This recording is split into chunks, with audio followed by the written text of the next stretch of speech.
नमस्कार, मैं doctor SP. Patidar, director department of neurology, जीवन रेखा हॉस्पिटल। आज हम बात करेंगे हेडेक यानी सिर दर्द के बारे में। आज के इस भागदौड़ भरे जीवन में कहीं ना कहीं कभी ना कभी आप लोगों को भी ऐसा महसूस हुआ होगा कि आए दिन हमें या हमारे परिवार में किसी को सर दर्द होता रहता है या सर दर्द की शिकायत होती रहती है।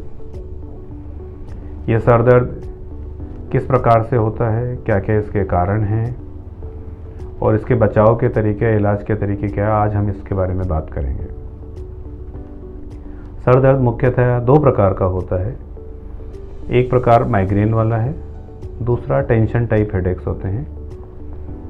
कि माइग्रेन वाले हेडेक के बारे में पहचानने का तरीका ये है कि किसी मरीज को आधे सिर में दर्द हो रहा है, शरीर में पल्सेशन, सिर के अंदर झपक झपक जिसे बोलते हैं सामान्य भाषा में, वैसा कर रहा है, उल्टी का मन करता है या उल्टी आ जाती है, या उसको चिड़चिड़ापन रहता है, आवाज़ अच्छी नहीं लगती, लाइट अच्छी नहीं लगती, दिन भर लेटा रहता है, नींद भी नहीं आ रही है, वो इरिटेशन में रहता है पेशेंट, तो ऐसा पेशेंट का हेडेक यूजुअली माइग्रेन वाला हेडेक माना जाता है। इसके विपरीत टेंशन वाले हेडेक में ये लक्षण नहीं पाए जाते हैं।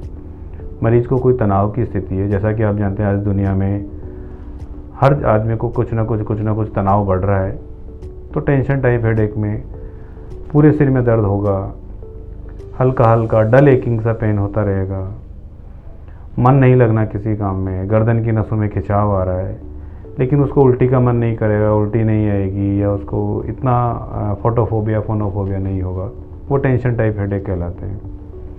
इसी तरह हेडेक के कुछ और कारण हैं, जैसे मेनिंजाइटिस हो गया, जैसे दिमागी बुखार भी आप कह सकते हैं, ब्रेन ट्यूमर हो गए, ब्रेन का प्रेशर बढ़ने के और कई कारण हो गए, या यूँ कहें कि कुछ ट्राइजेमिनल ऑटोनोमिक कैफेजियाज होते हैं, वो सिर दर्द का कारण होते हैं।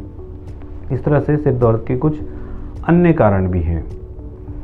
जो सामान्यतः जो दो कारण अपन बात कर रहे थे, माइग्रेन और टेंशन टाइप हेडेक, दो को याद रखने की ज़रूरत है।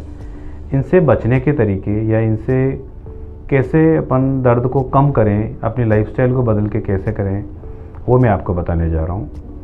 माइग्रेन के पेशेंट या टेंशन टाइप हेडेक के पेशेंट को कभी ब्रेकफास्ट को स्किप नहीं करना है, स्ट्रेस नहीं लेना है, किसी ब्राइट लाइट या बहुत लाउड नॉइज़ से दूर रहना है, अपनी स्लीप प्रॉपर लेनी है और किसी भी तरह की भागदौड़ भरी या मल्टीटास्किंग से बचना है। अपना मोबाइल का, लैपटॉप का या कंप्यूटर का स्क्रीन टाइम जितना कम रख सकते हैं उतना रखना है। उससे हमें इस तरह के हेडेक के से बचाव में फ़ायदा मिलेगा। कुछ डाइटरी फैक्टर्स भी होते हैं खाने में, जैसे चीज़ वगैरह का, या प्रिजर्व्ड फूड, कैंड फूड होते हैं, रेडी टू ईट फूड होते हैं, उनसे बचा जाए तो हेडेक कम होता है। अगर वज़न किसी का ज़्यादा है तो वज़न कम किया जाए, उससे भी फ़ायदा मिलता है। तो इन तरीक़ों से अपन इनसे बच सकते हैं।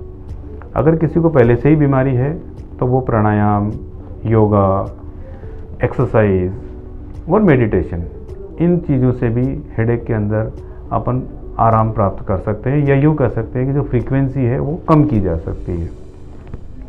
अगर कोई पेशेंट इन सब प्रिकॉशन, सबको सावधानियों के बावजूद भी अगर किसी को हेडेक हो रहा है तो वो अपने नज़दीकी न्यूरोलॉजिस्ट से जाके संपर्क करें, उनसे जाके डिस्कस करें।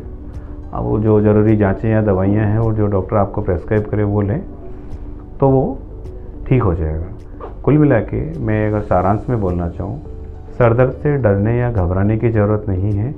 हमें कुछ प्रिकॉशन, अपने लाइफस्टाइल बदलाव, जीवनचर्या के बदलाव और थोड़ी सी जानकारी, इससे हम इन सब चीज़ों से बच सकते हैं और सिर दर्द फ्री या सिर दर्द कम जीवन से जी सकते हैं। धन्यवाद, नमस्कार।